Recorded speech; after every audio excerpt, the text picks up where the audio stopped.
Hello students, welcome to my YouTube channel Sister Shala. मेरा नाम है प्रियंका कौशिक और आज इस वीडियो में हम हमारे रिमेनिंग क्वेश्चंस को कवर करेंगे। Okay, so let's start. तो अब हमारे इस फर्स्ट क्वेश्चन में इन्होंने बोला है कि on adding a drop of barium chloride solution to an aqueous solution of sodium sulphate white PPT is obtain. Means हमें इन तीनों का आंसर करना है। अब तो इन्होंने सबसे पहले बोला है कि बेरियम क्लोराइड को इन्होंने डाला है सोडियम सल्फेट में। This is sodium sulphate. इसमें इन्होंने डाला है BaCl2। अब जैसे कि आपको ये दिख ही रहा है, this is double displacement reaction. Chapter पूरा ओवर हो जाएगा आज। और अगर आपको ये भी नहीं मालूम अब भी कि this is double displacement reaction, तो कोई फ़ायदा नहीं हुआ आपका पढ़ाई करने का। ठीक है, अब दोबारा से जाओ, वीडियो देखो और दोबारा से पढ़ाई करो। Okay, so this is our double displacement reaction और इसमें बनेगा barium sulphate BaSO4 plus sodium chloride. Okay, so अब हम इसे बैलेंस कर लेंगे। यहाँ पर सोडियम 2 है और यहाँ क्लोरीन यहाँ पर 2 लग जाएगा और हमारी इक्वेशन बैलेंस हो गई है ये। ठीक है, तो हमने ये हमारा फर्स्ट पार्ट कवर कर लिया है, कंप्लीट कर लिया है कि बैलेंस कर लिया इक्वेशन को। सेकंड पार्ट में इन्होंने बोला है right the other name, sorry what other name can be given to this precipitation reaction? So this is double displacement reaction। हम लिख देंगे यहाँ पे double displacement reaction। Okay, third में इसने बोला है on adding dilute hydrochloric acid to the reaction of mixture white precipitate disappears। अब इस क्वेश्चन में ये दो चीज़ें पूछना चाह रहा है। सबसे पहले ये पूछना चाह रहा है कि मतलब ये बोलना चाह रहे हैं इस क्वेश्चन में कि पहले वाइट पीपीटी थे पर बाद में वो डिसअपियर हो गए। अब हमें ये पता करना है कि वाइट पीपीटी बने तो बने कहाँ, ये हमारी रिएक्शन है। अब हमें इसमें देखना है कि वाइट पीपीटी कहाँ बने हैं। सो BaSO4 barium sulphate is our white PPT जो बना था। ठीक है, अब इसमें हमें ऐड करना है HCl, तो हम लिख देंगे BaSO4 प्लस HCl। फिर ये क्या बनेगा, बेरियम क्लोराइड BaCl2 प्लस अब क्या बचा, ये SO2 प्लस वाटर। ओके, ये हमारी रिएक्शन है। ये वाइट पीपीटी थे, बेरियम सल्फेट, और ये पीपीटी अब डिसअपियर हो गए हैं। ठीक है, क्यों? बिकॉज BaCl2 इज सोल्यूबल और ये सोल्यूबल नहीं था। इन दिस रिएक्शन जब वो HCl के साथ रिएक्ट करेगा तो वो सोल्यूबल कंपाउंड बना लेगा BaCl2 बेरियम क्लोराइड, इसीलिए हमारे वाइट पीपीटी डिसअपियर हो गए हैं। तो आपको इसमें यही लिखना है कि when BaSO4 react with HCl SO4 was हमारा इनसोल्यूबल, ओके, वाइट पीपीटी, और when it react with HCl it form a soluble compound BaCl2 that is barium chloride and water or sulfur dioxide। okay, so this is our next question। हमें बोला गया है कि what happen when zinc granules are treated with dilute solution of H2SO4 HCl HNO3 NaCl and NaOH। Means हमें ये 5 solution को zinc granules के साथ ट्रीट कराना है वन बाय वन। ओके, सो सबसे पहले हम देख लेते हैं जिंक ग्रेन्यूल्स जब ट्रीट करेंगे विद H2SO4। अब रिएक्टिविटी सीरीज़ में आप खुद देखो, उससे पहले मैं आपको बता दूँ this is displacement reaction, single displacement reaction. ठीक है, अब रिएक्टिविटी सीरीज़ में आप खुद देखो कि this is zinc and this is hydrogen. Means zinc hydrogen से ऊपर है, मतलब जिंक हाइड्रोजन को ईजीली रिप्लेस कर देगा और फिर बनाएगा ZnSO4 plus H2 gas evolve होगी हमारी। ठीक है, तो ये हमारी रिएक्शन थी। ZnSO4 को बोलते हैं जिंक सल्फेट,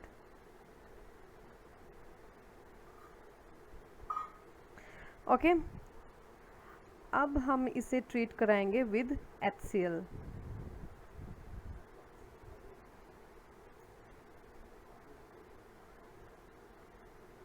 ये फिर वही है, उसमें भी H था, इसमें भी H है, तो ये रिप्लेस कर देगा और बनाएगा ZnCl2 जिसे हम बोलते हैं जिंक क्लोराइड। प्लस H2, मतलब ये दो हमारे सॉल्यूशन के साथ रिएक्ट कर गया। ठीक है, अब सी पार्ट हमें दिया है HNO3। ओके, सो जब जिंक रिएक्ट करेगा विद HNO3 मतलब नाइट्रिक एसिड,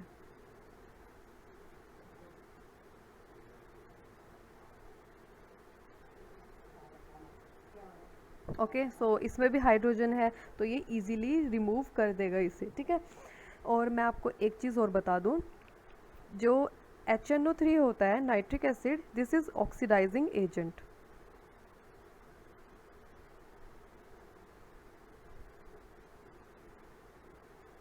और ऑक्सीडाइजिंग एजेंट वो होते हैं जो ऑक्सीडेशन करें। ठीक है, अब ये बनाएगा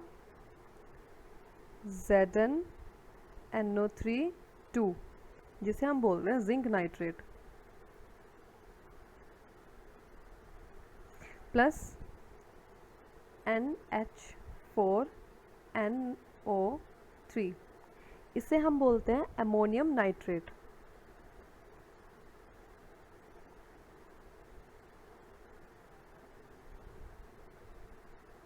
प्लस H2O। ठीक है, तो ये रही हमारी रिएक्शन जब जिंक रिएक्ट करेगा विद नाइट्रिक एसिड, मतलब ये तीनों के साथ अभी तक रिएक्ट करता आया है। नेक्स्ट हमारा दिया था NaCl।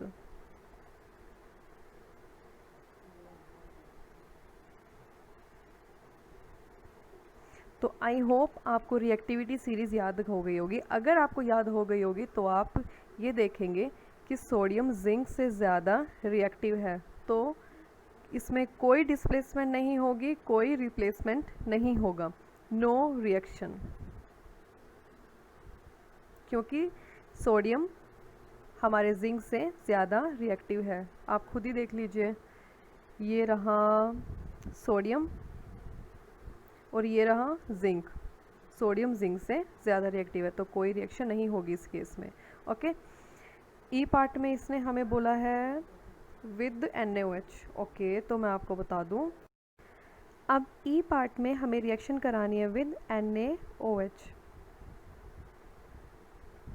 अभी NaOH में भी Na है, मीन्स सोडियम जिंक से ज़्यादा रिएक्टिव है, तो कुछ बच्चे बोलेंगे कि it will not react, but it will.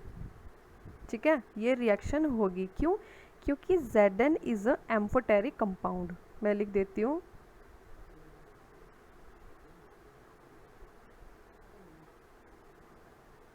Okay, और एम्फोटेरिक कंपाउंड वो होते हैं जो रिएक्ट करते हैं with acid as well as with base.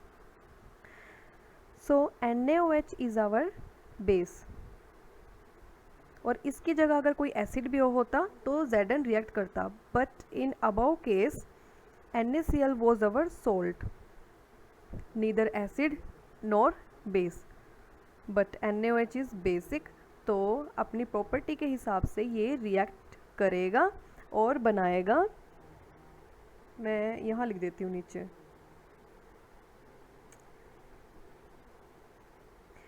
ये रिएक्शन करके बनाएगा Na2ZnO2, इसे हम बोलते हैं sodium zincate, plus H2 gas evolve होगी।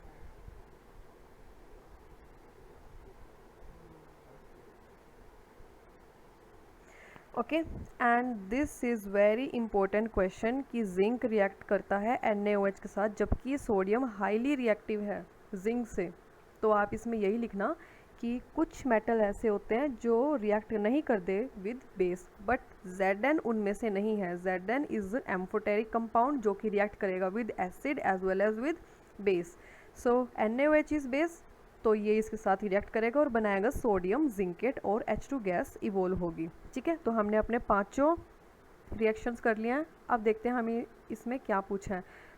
Right the chemical equation if reaction occur. तो हमारे H2SO4 के साथ रिएक्ट की थी, ये HCl के साथ रिएक्शन हुई थी, HNO3 के साथ हुई थी, NaCl के साथ नहीं हुई थी, बट NaOH के साथ हुई थी। मतलब 5 में से 4 के साथ रिएक्शन हुई है और एक के साथ रिएक्शन नहीं हुई क्योंकि ये सोल्ट था। ओके, अब बढ़ते हैं हम अपने नेक्स्ट क्वेश्चन की ओर।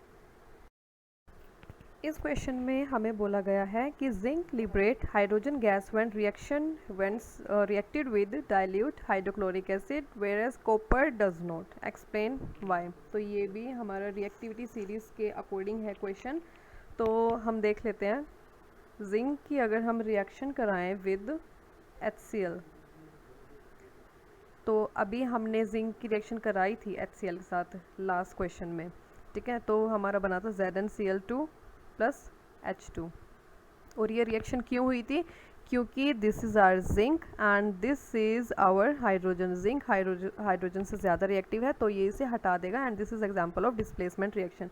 पर कॉपर के केस में ऐसा नहीं है, Cu प्लस HCl, ठीक है, कोई रिएक्शन नहीं होगी। क्यों? क्योंकि this is copper and this is hydrogen. Hydrogen is more reactive than copper, तो रिएक्शन नहीं होगी। तो हम बोल देंगे कि रिएक्शन नहीं हुई, इसलिए H2 गैस इवोल्व नहीं हुई। But in above situation reaction हुई, डिस्प्लेसमेंट हुआ और H2 गैस हमारी इवोल्व हुई है, ठीक है। आई होप आपको समझ आ गया होगा। अब हम बढ़ते हैं नेक्स्ट क्वेश्चन की ओर। ये रहा हमारा नेक्स्ट क्वेश्चन और इसमें हमें बोला है right the balance chemical equation and also classify them, ठीक है। तो हम लिख लेंगे बैलेंस केमिकल इक्वेशन। हमारा ए पार्ट कहता है कि lead acetate solution is, lead acetate फिर से आ गया और मैंने आपको ये पिछली वीडियो में बताया भी था, है ना। तो हम लिख लेते हैं lead acetate is PbCH3COO2 is treated with dilute HCl और क्या बनेगा? PbCl2 plus acetic acid CH3COOH, ठीक है। अब हम इसे बैलेंस कर लेंगे और मैं पहले आपको बता दूं, this is example of double displacement reaction and also precipitation reaction, मतलब दो रिएक्शन इसमें हुई है एंड PbCl2 इज़ मतलब प्रेसिपिटेट बनेंगे इसके, ओके। सो अब हम इसे बैलेंस कर लेते हैं। यहाँ पर Cl2 है, यहाँ पर Cl1 है, तो हम यहाँ 2 लिख देंगे ताकि Cl की मोलर कंसंट्रेशन सेम हो जाए, LHS भी और RHS भी। और अब यहाँ हाइड्रोजन हो गए 2, 3 एंड यहाँ पर ठीक है, यहाँ पर CH3COO 2 टाइम्स है, यहाँ 1 टाइम है ओनली, तो हम यहाँ पर भी 2 लिख देंगे। तो हमारे हाइड्रोजन के मॉलिक्यूल्स यहाँ पर 6 हैं और यहाँ पर 7 हैं। तो अगर हम इसे दोनों साइड कितना बनाए 12 बना लेते हैं, बन जाएगा 12। देखती हूँ मैं, अगर मैं यहाँ 2 लगा दूँ तो 10, 11 और अगर मैं यहाँ 2 लगा दूँ तो 10, 11, 12। ओ हाँ ठीक है 12 बन गए, 12 बन गए, ठीक है। ये 10 बन गए, 5 to the 10 एंड 2 ये भी तो हो गए, तो ये 12 बन गए और ये वाले भी 12 बन गए, 5 to the 10 + 2 12, ठीक है, 12 बन गए। अब सोडियम यहाँ 2 हो गए हैं, तो सोडियम यहाँ पर भी हम 2 कर देते हैं। ऑक्सीजन यहाँ 2 है, ऑक्सीजन यहाँ भी 2 है, ठीक है। अब हमारी इक्वेशन बैलेंस हो गई है। थोड़ी डिफ़िकल्ट थी बट हो गया। तो जितनी आप प्रैक्टिस करोगे बैलेंसिंग की उतनी आपको आएगी, क्योंकि थोड़ा अंदाज़ा हो जाता है कि अगर हमें ऐसे नंबर दिए हुए हैं, LHS में इतने मोल हैं और RHS में इतने हैं, तो मतलब आइडिया हो जाता है कि अगर हम इसको यहाँ एडजस्ट करें, इस नंबर को ऐसे एडजस्ट करें तो हो जाएगा। ये सब प्रैक्टिस से ही आता है, ठीक है। तो आप जितनी हो सके उतनी प्रैक्टिस करना। सी पार्ट में हमें इसने बोला है कि iron oxide on heating with carbon monoxide react to form solid iron and liberate carbon dioxide gas. हम लिख लेते हैं यहाँ पर सी पार्ट। सी पार्ट में इसने बोला था आयरन ऑक्साइड Fe2O3 रिएक्ट करेगा विद कार्बन मोनोऑक्साइड और क्या बना था? Solid iron means Fe plus CO2, ठीक है। तो ये रही हमारी रिएक्शन। अब हम इसे करते हैं बैलेंस। तो आयरन के यहाँ 2 थे, यहाँ 1 है, तो हम यहाँ पर 2 लगा देंगे। अब हम बैलेंस करते हैं। ऑक्सीजन यहाँ 4 है, यहाँ पर 2 है, ठीक है, और कार्बन यहाँ 1 है, यहाँ पर भी 1 है। अगर हम यहाँ ऑक्सीजन को 2 लिखें तो 4 ऑक्सीजन यहाँ हो गई, 4 यहाँ हो गई, पर कार्बन यहाँ 2 था तो यहाँ हम 2 लगा देंगे।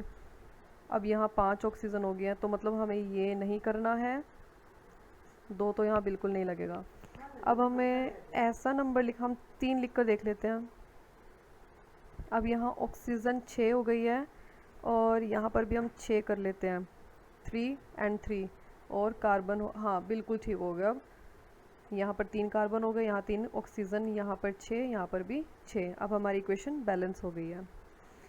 अब देख लेते हैं हम हमारा डी पार्ट में क्या बोला है कि hydrogen sulphide gas react with oxygen to form solids sulphur and liquid water. अब हम कर लेते हैं H2S की रिएक्शन हुई विद ऑक्सीजन और सल्फर बना हमारा प्लस H2O वाटर बना। तो यहाँ हाइड्रोजन 2 थे, यहाँ भी हाइड्रोजन 2 हैं, ये तो ठीक है। ऑक्सीजन यहाँ 2 है, यहाँ पर 1 है, तो हम यहाँ पर 2 बनाने के लिए 2 यहाँ लिख देंगे। अब हाइड्रोजन यहाँ 4 हो गई हैं, यहाँ पर भी 4 कर देंगे 2 लगाकर, और सल्फ़र यहाँ 2 हो गए हैं, यहाँ पर भी हम 2 लिख देंगे। तो हमारी इक्वेशन हो गई है balance, and this is example of redox reaction. और ऊपर वाली इक्वेशन में भी शायद मैंने आपको बताया नहीं है, पर ऊपर वाली इक्वेशन में हमारी रिडॉक्स रिएक्शन थी, ये भी redox reaction. Okay, so I hope आपको ये क्वेश्चन समझ आया होगा। अब हम बढ़ते हैं हमारे नेक्स्ट क्वेश्चन की ओर। तो ये रहा हमारा नेक्स्ट क्वेश्चन। इसमें हमको बोला है कि silver article generally turn black. ये सिल्वर आर्टिकल वाला वही है जब मैंने आपको एक स्लाइड भी दिखाई थी, उसमें 2 सिल्वर के आइटम्स, एक ब्लैक था और एक शाइनिंग वाला था, ठीक है। तो ये वही रिएक्शन है बिल्कुल, और मैंने कहा था कि ये वाली आ सकती है, ठीक है, और रिएक्शन भी कराई थी मैंने आपको H2S के साथ। तो अब हम देख लेते हैं। For a few days article when rubbed with toothpaste again start shining, ठीक है, ये वही क्वेश्चन है। तो हमसे पहले पूछा गया है कि वो ब्लैक क्यों हुआ है, ठीक है, कौन सा फिनोमिना इन्वॉल्व हुआ है। तो हमने पढ़ा था तब कि हमारे आसपास के एनवायरनमेंट में H2S गैस प्रेजेंट होती है, जब वो सिल्वर के साथ रिएक्ट करेगी तो सिल्वर सल्फाइड बना लेगी जो कि ब्लैक कलर का होता है, ठीक है। हम लिख लेते हैं यहाँ पर।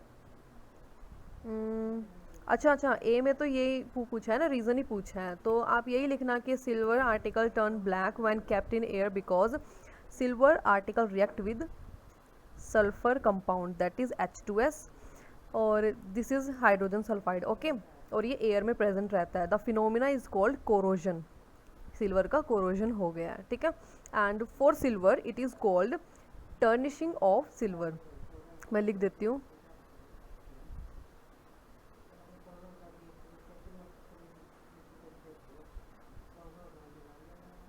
ओके। और आयरन के केस में हमें बोला था रस्ट। अब बी पार्ट में बोला है कि केमिकल फॉर्मूला, हम पूरी रिएक्शन ही लिख लेते हैं बी पार्ट में, ठीक है। तो दिस इज़ आवर सिल्वर, ये रिएक्ट किया H2S के साथ और बना Ag2S। This is silver sulphide plus H2, this is silver sulphide जो कि ब्लैक कलर का, हमारा ब्लैक कलर की कोटिंग हो गई थी, ठीक है। सो आई होप आपको समझ आ गया होगा। ये वाला मैंने आपको पहले भी कराया था, तो मुझे लगता है आपको इजीली समझ में आ गया होगा, ठीक है, आपका रिवाइज भी हो गया ये क्वेश्चन। तो अब हम बढ़ते हैं हमारे नेक्स्ट क्वेश्चन की ओर।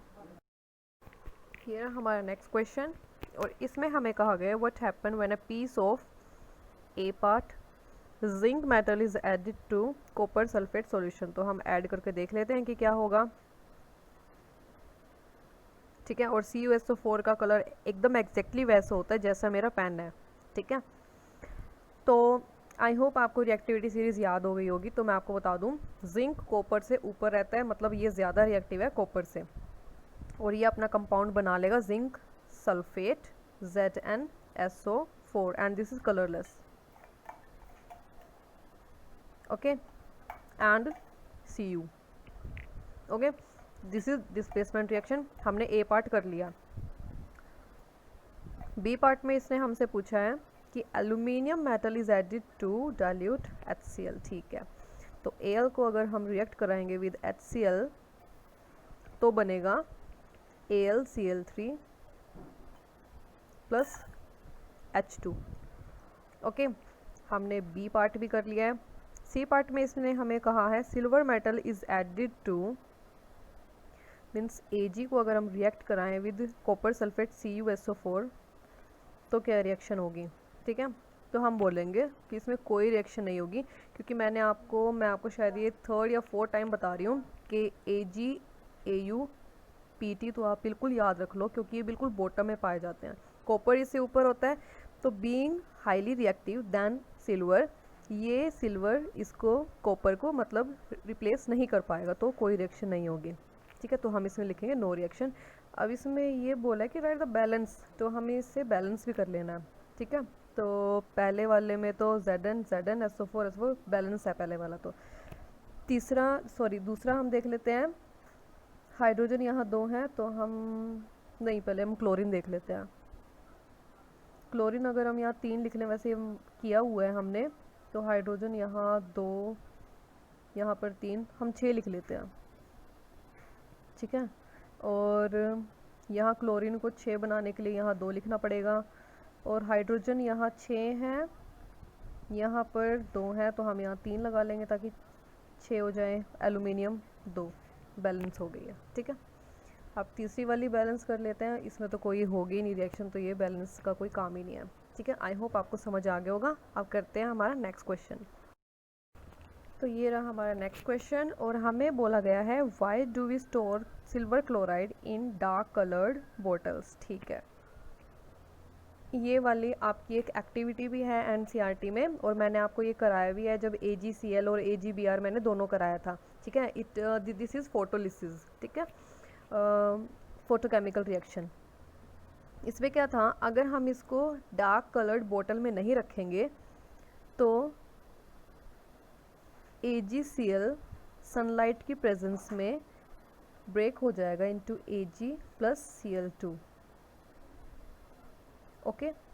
तो इससे बचने के लिए हम डार्क कलर्ड बॉटल्स में रखते हैं। आप लिखना कि dark coloured bottles interrupt the path of light such that the light, कौन सी light, sunlight, can not reach to the silver chloride. और अगर सनलाइट पहुंचेगी नहीं तो हमारा डिकम्पोजिशन भी नहीं होगा। तो डिकम्पोजिशन से बचाने के लिए हम सिल्वर क्लोराइड को डार्क कलर्ड बॉटल्स में डालते हैं, ठीक है। और नीचे फिर ये रिएक्शन भी लिखनी है।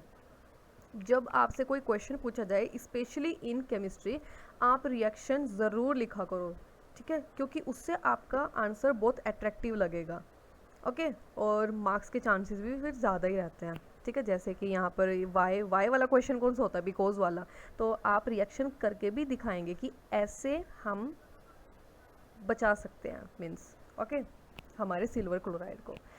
आई होप आपको समझ आ गया होगा। तो अब हम बढ़ते हैं नेक्स्ट क्वेश्चन की ओर। So this is our next question. इसमें हमें बोला गया a magnesium ribbon is burned in oxygen to give white compound, ये इफ़ ये नाउ प्लेज इन ये, ओके। सो मैंने आपको बताया था कि अब आपके एक्स एंड वाई वाले क्वेश्चंस आएंगे कि a compound is given X, और ये बाद में जाकर ऑन हीटिंग या फिर on reacting with dash it forms a compound Y. ये एग्जैक्टली वैसा ही क्वेश्चन है, ठीक है। तो आपको ऐसे क्वेश्चन की भी आदत डालनी है। तो हमें इसमें बोला है मैग्नीशियम रिबन को बर्न किया in the presence of oxygen, और जब बर्न करते हैं तो दिस इज़ कंबशन रिएक्शन। तो ये हमारी कंबशन रिएक्शन है, ओके। तो हम रिएक्ट करा देते हैं इसको, Mg+O2 गोज़ टू MgO, और लाइट भी बोल होगी पर हम वो लिखेंगे नहीं, ठीक है। सो ये हमारा कंपाउंड बन गया, ओके। एंड फिर इसने बोला if the burning ribbon is now placed in atmosphere of nitrogen it continue to burn and turn, ये ठीक है। तो हम लिख लेंगे Mg+N2, और ये बनेगा मैग्नीशियम नाइट्राइड जो कि होगा Mg3N2। This is magnesium nitride, okay. So लिखा है chemical formula of X and Y. तो मैं आपको बता दूं, ये बना है X MgO एंड ये बना है Y, मीन्स मैग्नीशियम नाइट्राइड हमारा Y है, ओके। और अब इन्होंने बोला है right the balance chemical equation and when x is dissolve in water, तो सबसे पहले हम इससे बैलेंस कर लेते हैं, ठीक है। यहाँ पर ऑक्सीजन 2 थे, यहाँ पर 1 है, तो हम यहाँ 2 लगा देंगे, mg यहाँ 2 हो गया, बैलेंस हो गई। अब हम नाइट्रोजन इसका भी देख लेते हैं, नाइट्रोजन यहाँ 2 है, यहाँ भी 2 है, मैग्नीशियम यहाँ 3 थी, यहाँ भी हम 3 लगा देंगे, बैलेंस हो गई है। और इन्होंने बोला है कि एक्स को अगर हम वाटर के साथ ट्रीट कराएं तो MgO प्लस वाटर, तो ये बनेगा MgOH2, ये है मैग्नीशियम हाइड्रोक्साइड। ओके, तो आप इसे देख लेना, ये काफ़ी इम्पोर्टेंट क्वेश्चन है। आई होप आपको समझ आ गया होगा। अब हम बढ़ते हैं हमारे नेक्स्ट क्वेश्चन की ओर। So this is our next question and I think this is our last question, ठीक है। तो इसमें बोला है on heating blue coloured compound copper nitrate, ठीक है। तो हमें से हीट कराना है in boiling tube copper oxide मैंने आपको कल ही कराया था, CuO and CuS, they all मतलब they both are black in colour. Okay, तो आप याद रखना। तो ब्लैक कलर कंपाउंड बनता है, ठीक है, ऑक्सीजन गैस भी बनती है, and brown colour gas X is formed. अब आपको नहीं पता, पर जिसने क्वेश्चन किया होगा उसे पता होगा, ठीक है। तो हम लिख लेते हैं कि copper nitrate CuNO3 2, this is copper nitrate, इसको हमने हीट किया तो बना CuO, this is black in colour, copper oxide plus oxygen liberate हुई है, plus NO2, this is brown coloured gas, okay, NO2 nitrogen dioxide, this is our X compound. तो हमें सबसे पहले दिया है कि बैलेंस करनी है इक्वेशन, तो ठीक है। तो यहाँ ऑक्सीजन 3 2 6 6 हैं, पर यहाँ 1 2 3 4 5 5 है, तो हम इसे 6 बना लेंगे, 2 लिख दिया हमने यहाँ पे, ऑक्सीजन बैलेंस है, ठीक है। अब कॉपर यहाँ 2 हो गए, पर यहाँ 1 था, तो हम यहाँ पर भी 2 लिख देंगे। अब देखते हैं हमारी इक्वेशन बैलेंस है कि नहीं। नहीं, और नाइट्रोजन यहाँ 2 और 2 4 हो गए, तो हम यहाँ पर 4 लगा देंगे। अब देखते हैं हमारी इक्वेशन बैलेंस है कि नहीं। ऑक्सीजन यहाँ 8 हो गई, 8 9 10 11 12 12 ऑक्सीजन हो गई, और यहाँ पर भी 6 2 12 12 हो गई, ठीक है, हमारी इक्वेशन बैलेंस हो गई है। अब बी में इसने पूछा identify the brown gas X evolve, जो इवोल्व हुई है। तो आप खुद देखो, CuO तो हमारी गैस है नहीं, ठीक है। अगर कोई एवरेज स्टूडेंट होता तो वो ये सोचता ऑक्सीजन ब्राउन कलर की नहीं हो सकती, और जो बची NO2, तो यही हमारी ब्राउन कलर की गैस होगी, दिस इज NO2, ओके। और अब इन्होंने पूछा था type of reaction, so this is thermal decomposition reaction, okay. और अब इन्होंने पूछा what could be the pH of aqueous solution of gas X, इसका pH कितना होगा, तो मैं आपको बता दूं, the aqueous solution of gas is acidic,